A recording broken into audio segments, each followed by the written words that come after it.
લાખણી તાલુકાના ગેડા ગામે નંદી ઉપર કોઈ અજાણ્યા વ્યક્તિએ કોઈ તીક્ષ્ણ હથિયાર દ્વારા હુમલો કરતા જીવદયા પ્રેમીઓમાં ભારે આક્રોશ જોવા મળ્યો છે। વહેલી સવારે ગેડા લાલપુર બંને ગામોની વચ્ચે ખેતરમાં એક નંદીનો પગ કાપી નાખેલો હતો, જેની જાણ થતાં જ બનાસકાંઠાના ગૌ માતા બચાવો અભિયાન ગ્રુપના સંચાલક વસંતભાઈ દેસાઈ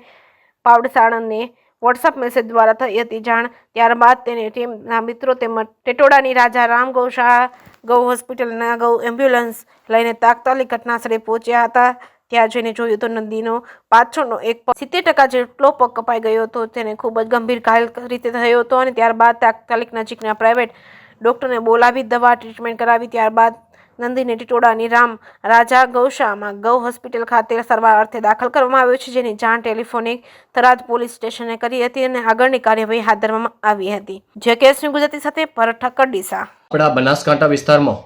અત્યારે અબોલા નંદી અને ગૌ માતા ઉપર કોઈ નરાધમો દ્વારા અત્યારે તીક્ષ્ણ હથિયાર મારી અને એમના ઉપર હુમલા કરવામાં આવી રહ્યા છે અને આપણે આવી જ રીતે 1, 2 અને 3 કિસ્સા થાય એવી રીતે રોજના રોજ ક્યાંક ને ક્યાંક કિસ્સા બનતા હોય છે અને એમાં એ નરાધમો આવા નંદીઓને કાપી નાખતા હોય છે, ગૌ માતાઓને કાપી નાખતા હોય છે। તો આપ સૌને વિનંતી છે કે વધુમાં વધુ આ વિડીયોને શેર કરજો અને જે પણ નરાધમે આવું કૃત્ય કરવું છે એને કડકમાં કડક સજા થવી જોઈએ। સાથે પોલીસ પ્રશાસનને પણ અમારી વિનંતી છે કે તાત્કાલિક ધોરણે ગેડા ગામે જે પણ કિસ્સો બન્યો છે એ કિસ્સાને અમે તમામ જીવદયા અને ગૌપ્રેમીઓ વખોડીએ છીએ અને આ કિસ્સો હવે ફરીવાર ના બને એ માટે એ તાત્કાલિક જે પણ વ્યક્તિ આ કિસ્સો કર્યો છે એ વ્યક્તિને પકડી અને કડકમાં કડક સજા થાય અને એક એવું ઉદાહરણ ઊભું થાય કે આજુબાજુના વિસ્તારમાં ક્યાંય પણ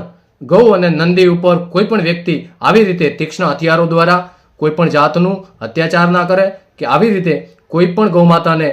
પ્રતાડિત ના કરે એ માટે આપ સૌને વિનંતી છે કે આ વિડીયોને વધુને વધુ શેર કરજો અને દરેક ગૌ ભક્તો, ગૌ પ્રેમીઓ અને પોલીસ પ્રશાસનના તમામ મિત્રો સુધી પહોંચાડજો, જેથી કરીને આ વ્યક્તિએ જે પણ કૃત્ય કરવું છે એ વ્યક્તિને એ કૃત્યની કડકમાં કડક સજા